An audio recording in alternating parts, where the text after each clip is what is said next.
L'autre bonne note de la soirée, on va quand même la souligner, c'est quand même le fait qu'on ait fait trembler les filets. On va pas l'oublier quand même.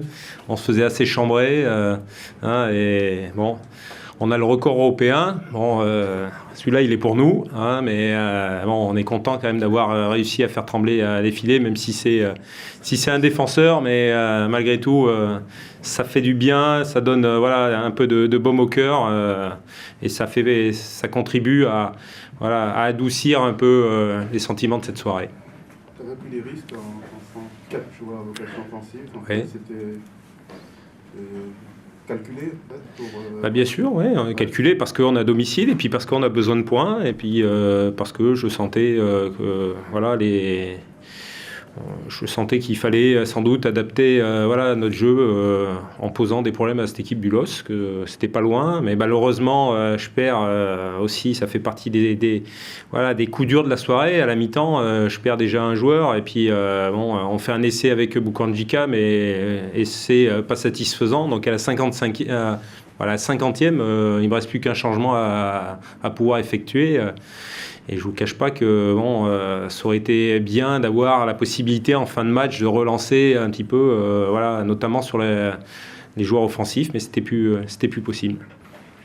Sur des blessures musculaires Floyd, blessure musculaire, et puis pour Bukandjika, c'est un problème au genou, donc on verra dans les 48 heures ce que ça donne.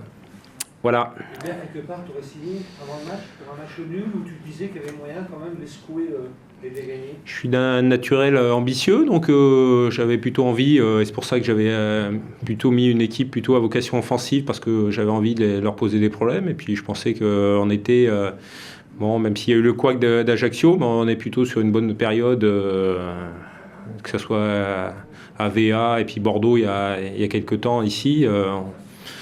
Et ça a failli marcher, c'était pas loin. Il nous a manqué un peu de réalisme offensif pour concrétiser les quelques occasions qu'on a eues à 2-0. À 2-0, le match était plié. Et quelque part, c'est l'histoire de ce match-là. Voilà, bonne soirée. De gagner un match quand on joue Qu'une période, bien sûr. On avait plutôt l'impression qu'on jouait un match amical en première période. Aucune combativité, aucune agressivité. On était battus dans tous les duels. Alors que Reims soit motivé, d'autant plus qu'on les a laissés ouvrir le score et que ça les a mis en confiance, certes. Mais il n'empêche que... heureusement qu'on a rectifié le tir en deuxième période. Mais comme vous l'avez souligné, en jouant qu'une période, c'est compliqué de gagner un match.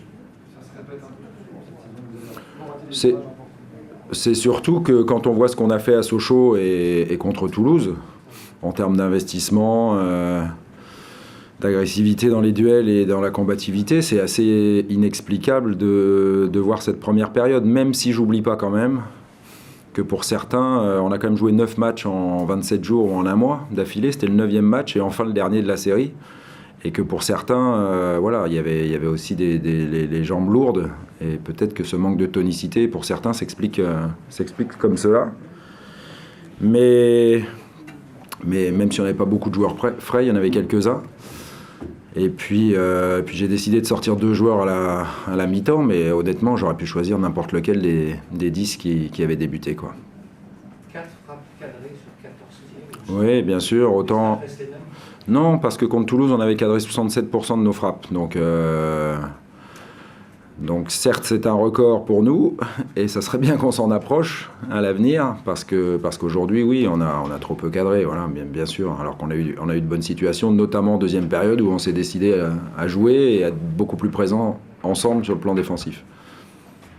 L'absence de Rio, c'était uniquement pour le laisser reposer Oui, il faut faire attention encore à son genou, la trêve arrive et ensuite il sera de nouveau à 100%, mais jouer tous les 3 jours pour lui, c'est un petit peu compliqué. Ça t'agace d'être à chaque fois d'avoir l'opportunité de rejoindre les 5 premières places et finalement de rester englué dans le ventre mou? Non, c'est beaucoup d'énergie dépensée à pousser les joueurs. Voilà, c'est surtout ça. Il a fallu qu'on redouble d'efforts en deuxième période, mais bon, c'était pas compliqué par rapport à ce qu'on a fait en première. Mais c'est là où c'est dommage, parce que on peut quand même penser que si on était capable ce soir de jouer un match entier, on se serait donné une meilleure chance de l'emporter contre une bonne équipe de Reims qui produit du jeu et qui s'en sortira grâce à ça, certainement. Mais on a vu en deuxième période que quand on a développé du jeu, quand on était bien plus présents ensemble à la récupération, ben on s'est enfin montré dangereux, on a dominé, même s'il y a eu quelques contre adverses dangereux. Ouais. S'ils ont été capables de réagir à la mi-temps, c'est que l'explication n'est pas physique. Encore que quand on joue tous les 3 jours, on ne sait jamais quand le problème physique va survenir. Parfois c'est à l'entame de match, donc ça avait l'air d'être plutôt ça. Parfois c'est au milieu, parfois c'est à la fin. Mais je pense que le mental joue beaucoup et qu'en deuxième période, on avait envie de montrer un visage bien meilleur que celui de la première. Et encore une fois, c'était pas difficile. Ça ressemblait à la première mi-temps contre Bastia, plutôt ça, non? Chez nous ? Je Je sais plus, peut-être, ouais, peut-être. Ou à Lorient, c'est sûr, ouais. Ça fait beaucoup quand même, non? Ben, je vous dis, il y avait quand même eu Sochaux et Toulouse, donc je ne m'attendais pas à ce qu'on soit aussi dépassé par l'engagement adverse en première période. Mais encore une fois, heureusement, on a limité les dégâts, on va dire. Au moins, on a joué en deuxième période et puis on est revenu logiquement. Même si on aurait aimé le gagner, encore une fois, comme vous l'avez souligné, il va falloir qu'on cadre de nouveau un peu plus nos situations offensives.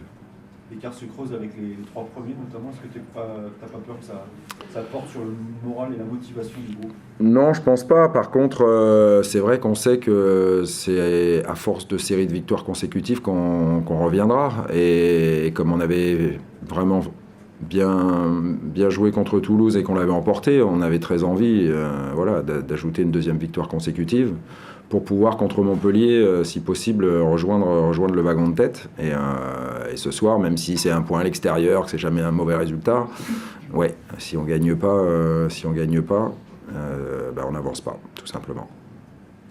Dans un autre domaine, sans parler de nom, mais moi j'en parlais, mais je sais pas par rapport. Quand on voit la prestation à partir du premier temps de Bachin, de Debuchy, largement en dessous de leur niveau, on se dit qu'il n'y a pas que quelques joueurs qui ont du mal en ce moment. Ouais, mais non, mais là, vous parlez justement de joueurs qui ont beaucoup joué, en plus avec leur sélection nationale. Alors pour eux, c'était même pas 9 matchs d'affilée, c'était certainement 10. Donc bon, c'est pas des surhommes non plus, et toute la bonne volonté du monde ne fait pas remonter votre niveau d'énergie quand vous avez déjà beaucoup donné. Après, j'ai vu Mathieu s'arracher sur la dernière action rémoise pour faire 80 mètres pour revenir défendre. Voilà, donc l'essentiel, c'est que les gars soient impliqués. Maintenant, pour certains, oui, le fait d'avoir une semaine de récupération entre ce match-là et le dernier de 2012, ça va être vraiment une bonne chose, oui, ça c'est sûr.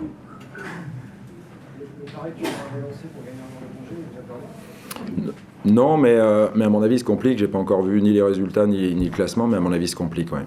On va regarder si c'est encore jouable. Le fait d'avoir lâché des points contre Reims, contre Bastia, Sochaux, des équipes qui sont plutôt dans le queue de classement, Ben oui, c'est problématique. Encore que, très honnêtement, moi j'ai trouvé que les Rémois ont montré un visage qui n'est pas celui d'une équipe qui est 17e au classement. Mais oui, bien sûr que sur ces matchs-là, qui plus est à domicile, on doit être capable de prendre 3 points et de gagner les matchs. Parce que sinon, c'est vrai qu'on va avoir du mal à revenir dans les 5 premières places, là où on a envie d'être. Il y a des bobos après ce match-là? J'ai pas l'impression, j'ai pas encore fait le tour avec le doc, mais j'ai pas l'impression. On n'a plus beaucoup de voir, sauf pour le point presse et le match de Montpellier, la question récurrente qui va venir, qu'est-ce qui va se passer à l'île au mercato? Est-ce qu'il va se passer quelque chose? Je crois que c'est pas ce soir qu'on va répondre à ça, non. On va rester sur l'analyse du match et puis on aura du temps un peu pour voir la suite, quoi. Merci beaucoup. Bien tenté, a l'air de dire Laetitia. Allez, bonne soirée à tous. Merci.